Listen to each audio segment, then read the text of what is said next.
Welcome back. Thank you, dear viewers, for staying with us here on Nile TV International. Time now to resume the breakfast show. And in our first topic of discussion here, we will talk more about the advanced applications and their role in upgrading higher education. And to shed more light on the topic, we are delighted to have with us in the studio Dr. Amr Ghoneim, Assistant Professor of Computer Science, Helwan University. Dr. Ghoneim, good morning. Thank you for joining us. Thank you. So, what are the different stages of the teaching learning process that can be automated and enhanced using advanced application in a way that supports the upgrading of higher education? Well, actually everything, every single stage in the learning teaching process can be supported using software and using smart applications, starting with the digitization of the learning material, supporting the teachers in constructing learning content, okay, the entire structure of the course, how to manage the course, throughout conducting the exams, for instance, and the different assessments of the students, supporting multiple, I would say, learning modes. So supporting something like online learning, e-learning, where a student can on his own pace or on her own pace, watch pre-recorded lessons, for instance, or even supporting sort of a blended learning in which the traditional classroom setting can be integrated with virtual classrooms and interactive chats online. That is what we would call a blended learning or a hybrid learning. Yes. Okay. I'm sure that because of the coronavirus pandemic, a lot of adaptation had to be made. So in your view, it's been 2 years now, just slightly less than 2 years. But in your opinion, have teachers, professors adapted? Have the students adapted? I'm talking about higher education. Of course, you're a professor of computer science, so in your, maybe especially in your domain, it's easier to adapt if you're a professor or if you are a student of computer science. But generally speaking, the overview, do you see that, and even in higher, in secondary schools and elementary schools and so on, how do you see the adaptation in general?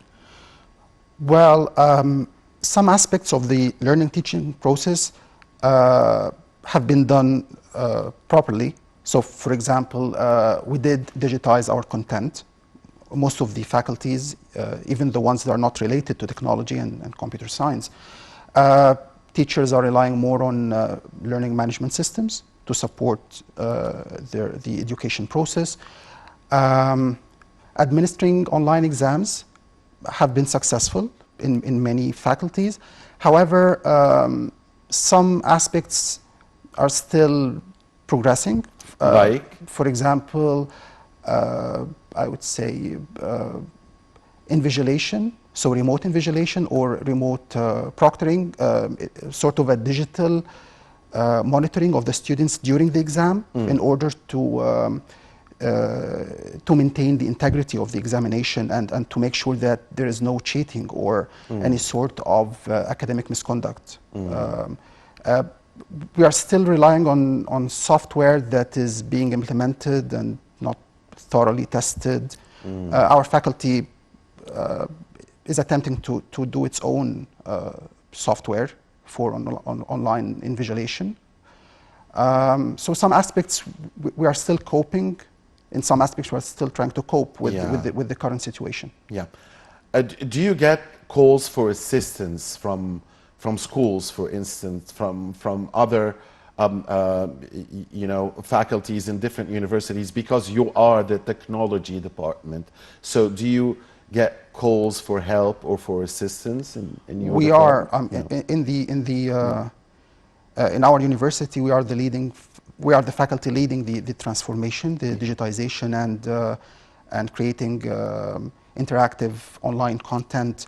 And we are the ones responsible for developing the varying software that should support sort of a blended or hybrid mode of learning, Yeah. at least for the upcoming couple of years until Yeah. well, we fully understand the situation. Yes. Yes. Now, have your students adapted in a way that satisfies you from the academic point of view? From the Well, I would say yes. I mean, based on the feedback I'm getting, which is way much easier now, depending on learning management systems and other online forms. Many of the students are happy with some aspects, such as pre-recorded lessons, so they can learn on their own pace and watch the lessons whenever they would like to. Yeah. And having discussion groups online also helps. Administering the online exams is still a gray area, so we're getting mixed feedback from the students. However, yeah, I mean, generally speaking, it's a positive. I'm getting a positive feedback overall. Yeah, indeed, what is happening is definitely positive. Digitizing the learning and the teaching process. I know it's not your specialty, but it might be your duty, because you are professors for many students. So, what's your advice for the students that tend to relax when they know that they can watch the lecture later? They have it recorded. They can watch it even several times if they want. So maybe they will not focus thoroughly during the first live lecture. Maybe they will not attend the lecture because they know they can watch it recorded, and maybe in the end they will do nothing. So, I mean, the relaxation attitude that some students tend to have. Your advice to students in this regard? Well, that did happen. I mean, and sometimes during some live lectures and webinars, the attendance wasn't as expected. I mean, it's just like normal a normal learning process. Students needs to structure the learning activities throughout the entire semester in order to truly understand the concepts they are learning and practice and do lots of hands-on. And most importantly, not rely on a single modality when it comes to learning. So there has been this sort of misconception for a while that every single student would learn have a learning style. So some are visual students and some are auditory students, and some would learn by reading and writing. Recently, most of the experiments and the research being accomplished in that line would not support this theory.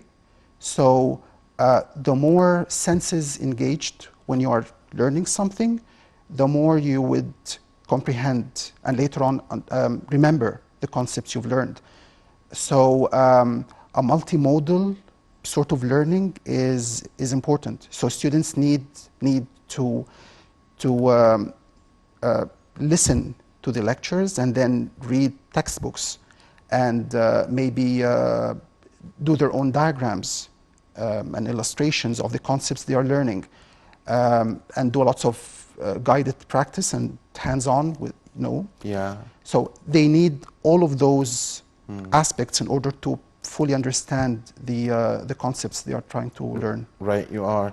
So, Dr. Ghoneim, let's talk about the teaching process specifically here in a more comprehensive way.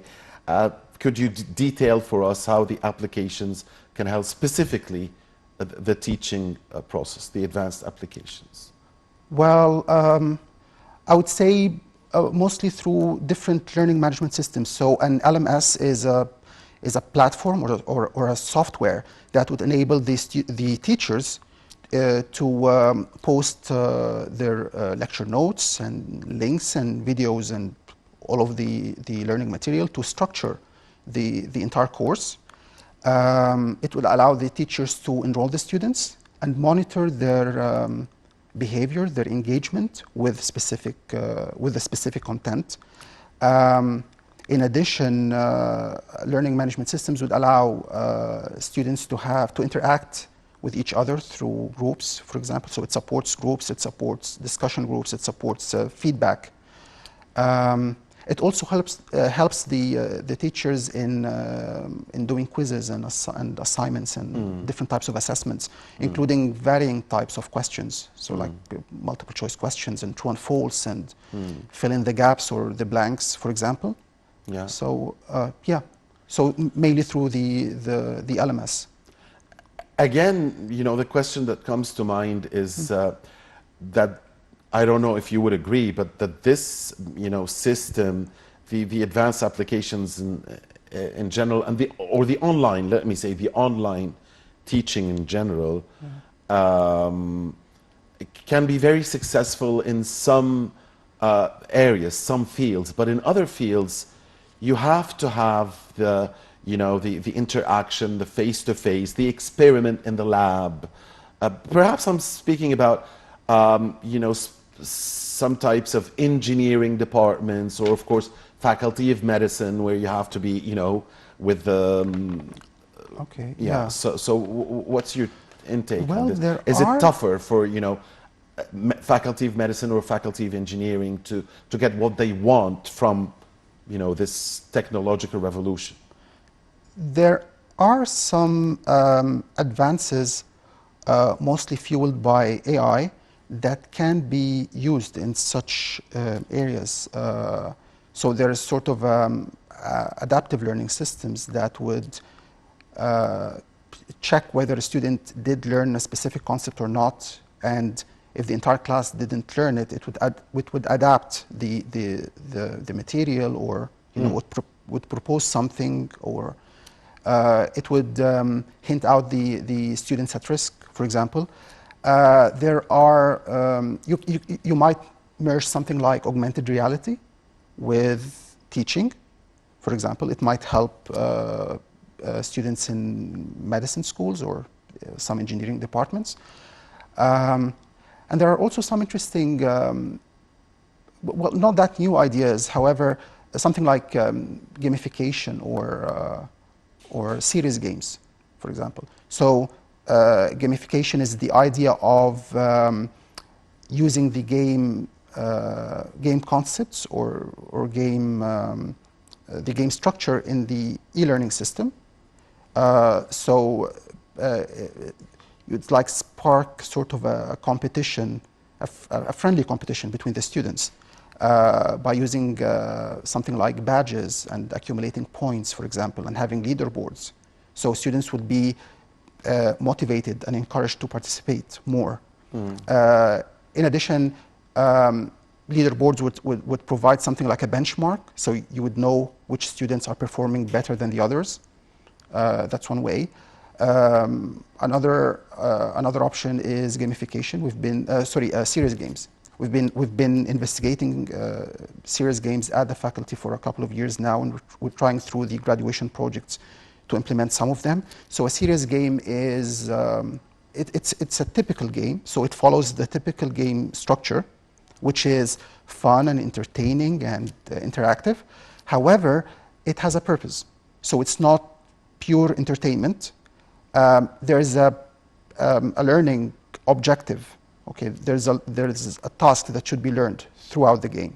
So let's say someone is playing using a character, and the character in the game is facing obstacles, and there are tasks that they need to accomplish, and so they need to use varying approaches and strategies in order to overcome the obstacles. So they are they are using the information they have learned theoretically within the game. And they might even learn something new. So Yeah. it's like a try and error setting where they would try different strategies and then they would see which one was more rewarding. So it's kind of a reinforcement learning. So if you did something right, you would get a merit or a reward. If you did something wrong, you would fail the mission. So again, it's fun, it's entertaining, and you are learning through it. So Yeah. they might incorporate something like this within their online material or online experience, and it might Wonderful. help. Now, as far as you can detect, where do we rank? Where does the use of advanced application in higher education in Egypt ranks globally, as far as you can tell?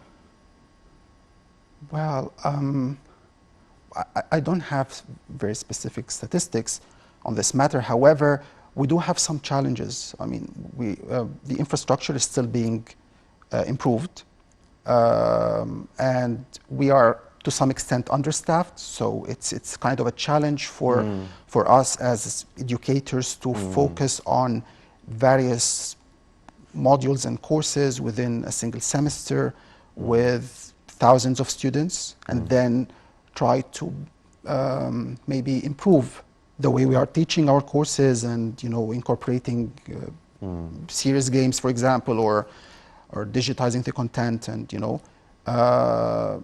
so there are challenges. However, I think we've done some improvement in the last couple of years. Great. Now, as far as what technology allows, we've heard this for years and turned out to be true, that sky is the limit as far as technology is concerned. But how far do we think we've gone, or the world has gone, in using, again, advanced applications in education in general? Are we 50% of the way through? Are we 90% of the way through? I mean, where are we in your assessment? Well, I would say there are still pretty much fascinating stuff that can be done using the smart applications we have. And there are currently various lines of research being conducted on different aspects. For example, adaptive learning, where the software would adapt the entire learning process to fit a specific individual student. So instead of the old personalized learning, where we had to manually create a learning path for every individual student, especially if they have any sort of learning problems, now it can be done automatically. It can even not only rely on the performance of the student in the exam or in a typical assessment. Yeah. It can figure out through the interaction with the app itself whether the student is lacking focus or is bored, is not concentrating. And it can adapt the content to adequately in order to improve the overall learning process. Very interesting. Yeah, there are a couple of interesting ideas. For example, summarization, it might help also. Creating online exams. So providing the app with a text, a traditional textbook. The app can figure out the important sentences, the most relevant key phrases within the text. And first of all, it can create a summary out of those phrases. It can also figure out the subjects and the nouns and the adjectives within the sentence, and then start creating questions and answers. Wow. So it decreases the amount of dependency between the student and the professor. So now I don't have to create the assessment for the student. If the student is studying or has been referred to any text, they can simply submit the text to the app, and the app would provide them with a list of questions and answers. It's been a very, very interesting and informative discussion, Dr. Amr. On that note, unfortunately, we've come to the end of this segment. On behalf of you, dear viewers, we thank very much Dr. Amr Ghoneim, Assistant Professor of Computer Science, Helwan University. Again, Dr. Amr, we appreciate having you, and thank you for the information you gave us. Have a nice weekend. Thank you. You too. Dear viewers, please stay with us. My dear colleague Shireen Adel will be back to resume this edition of The Breakfast Show, and we'll tackle the government's efforts to beat the coronavirus pandemic at once and to vaccinate much of the population. Please stay with us.